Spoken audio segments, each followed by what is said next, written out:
Hello everyone, you're watching episode 7 of RankHigherSpeaks, and I'm Rana Guha, the founder and CEO of RankHigher.in.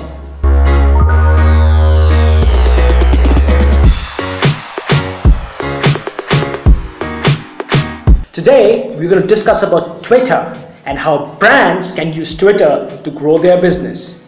You know the problem that is with Twitter right now?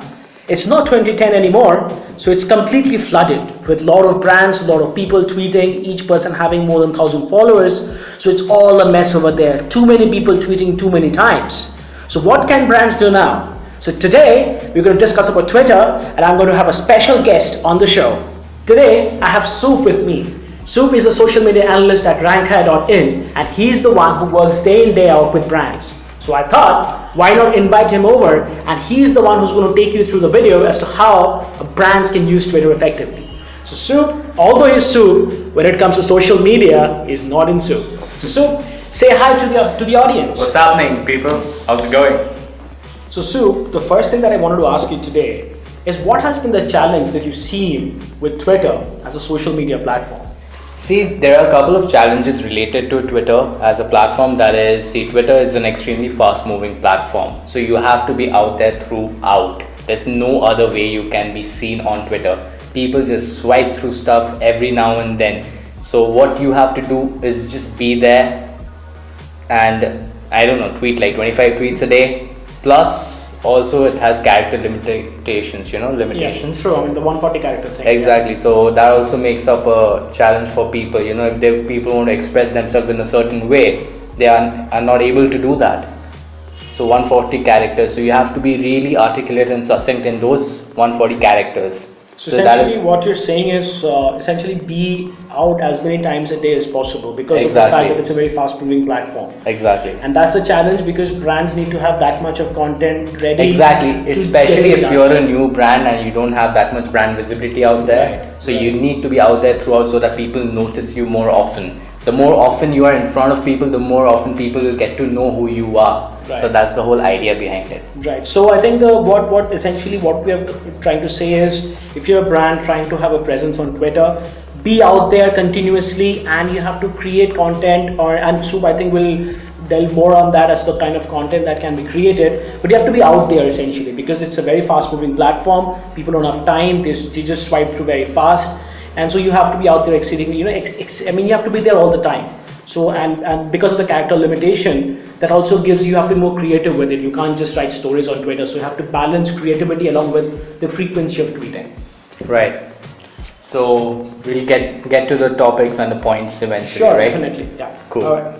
So Soup, based on your experience, you have been seeing a lot of brands and how they're using Twitter.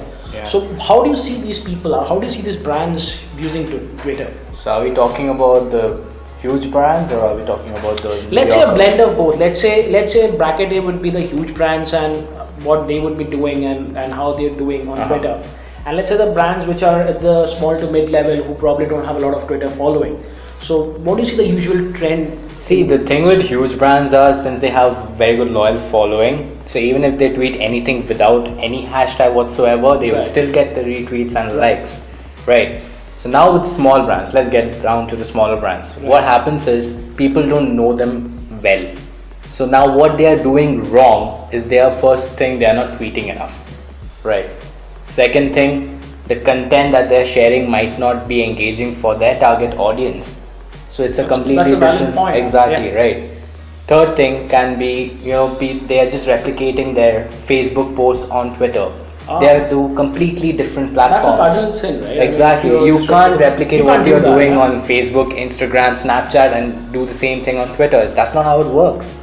Every platform has its own way of working. So you need to take care of that. Third thing, right? No, I think the fourth one is... fourth one? We are talking about fourth one. So the fourth thing is this is according to global stats. If you use image and link on your Twitter posts, they tend to get 80% more engagement than normal posts. Obviously, just think about it. That's quite an Imagine you're just swiping down Twitter, right? And then you see a nice image. Right. You will be willing to see that more than just normal boring text. True. I think that is the reason why Facebook has become so popular. I think because of the fact that it's so much, so much of images right now that are in use, and I think Twitter has understood that, and that's why Twitter is also, I think, has improved the way it is giving images. And I think previously brands did not have the flexibility in terms of a lot of images. I think Twitter has improved upon that, and I think that's where brands are still missing out, right? Exactly. Previously, Twitter was only about text, but right now, why Twitter is actually pushing the boundaries, pushing the balls with the visuals, because it's very important. Because it engages it engages in the audience and attracts an audience more than engaging it. So attraction comes before engagement, right? I mean, so get them first, get them to see it first and pick their interest. Exactly. So you need to have a very nice image or a catchy headline to the image and a link. I think one thing also is that the Twitter card, which you guys want to check it out, it's something that is very interesting. So if you're posting a link from your website or your blog, then it actually pulls the image the way you see on Facebook. You see the entire header image comes along with the description. The whole thing will come properly.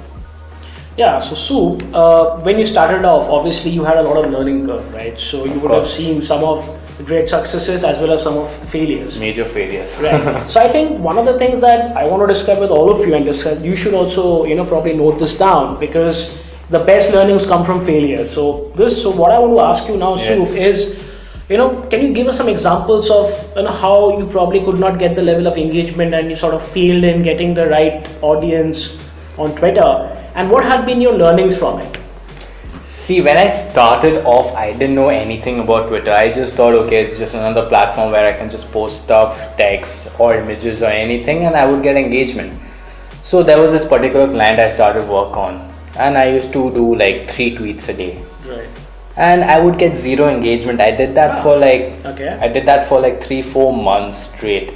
And you were obviously not trying to figure out what the hell is wrong. Yes, and I was like, I would go check my competitors of the same brand, right? And they would be getting decent amount of engagement. So I was wondering, what am I doing wrong, or am I an incompetent fool? I mean, that's the nature of the platform. It takes a while for everyone. Exactly, but we all start off as the problem was the brand had good amount of following. And even then, after tweeting thrice a day, every single day, I wasn't getting engagement. So what were you doing that time, in terms of even in those 3 tweets, what were you typically doing? Like, mostly I would just go ahead and do 1 image tweet and 2 text tweets. Were you using the hashtags properly? Thinking about it now, if I would actually see such a thing, it would bore the shit out of me.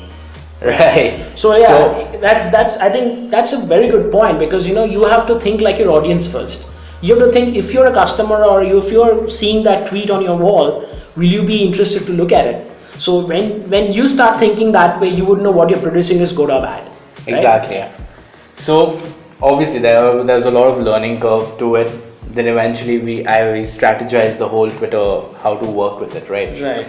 So let me just give them some strategy points over this. So maybe just taking a cue from it. So how about give them some strategies and tips that how, as a brand, I mean, if you're struggling for Twitter engagement, you are not able to figure out that why the hell I'm not getting through to people, and people are not bothered to retweet or engage with my content. Right. What do I do? So based on your learnings, just give some points to them so that they are able to do it better. Yep. So guys, I learned this the hard way.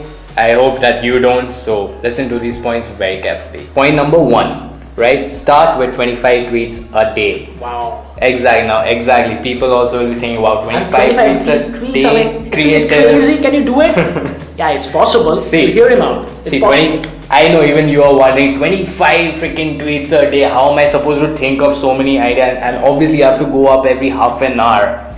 Right. So what you do is, don't just post your stuff. Start curating content. That's how you do 25 tweets. What is curating content? What is curation? Just for the sake of the viewers. Yeah. So curating content is basically you share third-party content, basically posts of other people on your Twitter page. So what happens is, when you're sharing third-party content, maybe you're sharing someone's content who is famous, who is quite popular. Yeah. Of course, you might be thinking, why should I share third-party content? Right. It could be a conflict of interest. Exactly. That's the catch. Exactly. But you don't have to do that. But there is a catch to it. You're sharing third-party content, but in a way you're also sharing your content. Now you're wondering how, right? Yeah. There's a social tool called Sniply. Right. You know what Sniply does? So what Sniply does is you can add your content as a pop-up button in that link. Oh wow. So imagine, alright, cool. Imagine you see a tweet, right? It has an image, it has something interesting written, but it's a third-party content. Right. So I might be interested to go see it anyways, Right. even if it's tweeted by you. Right. So I would go onto that link and check the page out. Right, now what Sniply will do is there a pop-up button will come with similar content that's written by you. Yeah. So yeah. in a way, you're sharing your content along with third-party content. Right. You're just gaining. So it's not sneaky You're trying to put your stuff in between them, exactly. right? So you're just attracting people to other people's pages, but you're also So it's kind of indirect way of kind getting of users. pushing your content. And Right. then what some people do is they'll write a clickbaity headline. Right. Right. So when you write a clickbaity headline, people they tend to click it more often. Right. Right. It works. Yeah. So Sniply works like that. Right. Now, was this the first point or second point? This is the second point. I mean, Alright. we spoke about the first thing we spoke about was tweeting 25 times, then the curation. Uh-huh. We talk about the Sniply thing. Yeah. Alright, second thing, what brands, there's a mistake that brands make. Every brand tweets every single day. Right. It's not required actually, I mean, at least in my knowledge, it's not Right. required. See, according to global stats, Mondays through Fridays is good for B2B brands, All right. business to business Okay. brands. Okay. And whereas Wednesdays to Sundays are Alright. good for B2C brands. That's very interesting. So if you're a B2C brand, you know Yes. the days right now, and if you're a B2B, you know which days to focus on your Twitter, and that's based on a global research. Exactly, and one more thing, if you want to get the highest amount of retweets in a day, post at 5 or 6. Those are the times, those are the 5 peak PM and times. 6 PM. 5 PM and 6 PM. Nothing in between, it's either 5 or either 6. Right. So it's pretty much, I would say, the end of the day for Exactly, so working day, end of a exactly, working day. people working in offices and they're getting bored at the end of the day, last 1 hour, they might just go through your tweet. All right. So you just catch them when they're there. That's quite an interesting Exactly. insight. Yeah. Also now depending on your brand, what your Right. brand stands for, right? So there's a different audience for each and every brand. Correct. Yeah. Right, so there's this social tool called Follow Wonk. Follow Wonk. It's Yeah. by Moz. Yeah, Go it's check by it out. Moz. Follow Wonk. What they do, they tailor your Twitter timings according to your audience. Right. So you can select your audience targeting there. So you Right. target your audience on Follow Wonk, and it will tell you the exact timing that All you're- right. When yeah, they're the most active. active. Brilliant. Yes. So you can figure out your audience and which time of the day they are most active. Your job, create content using Sniply. Try to curate content of a third-party Twitter, some Twitterati person, or you push your content out within that time frame, and boom, you reach the audience in no time. Also, one more thing that I forgot to mention was now people might be wondering, where do I get so much content?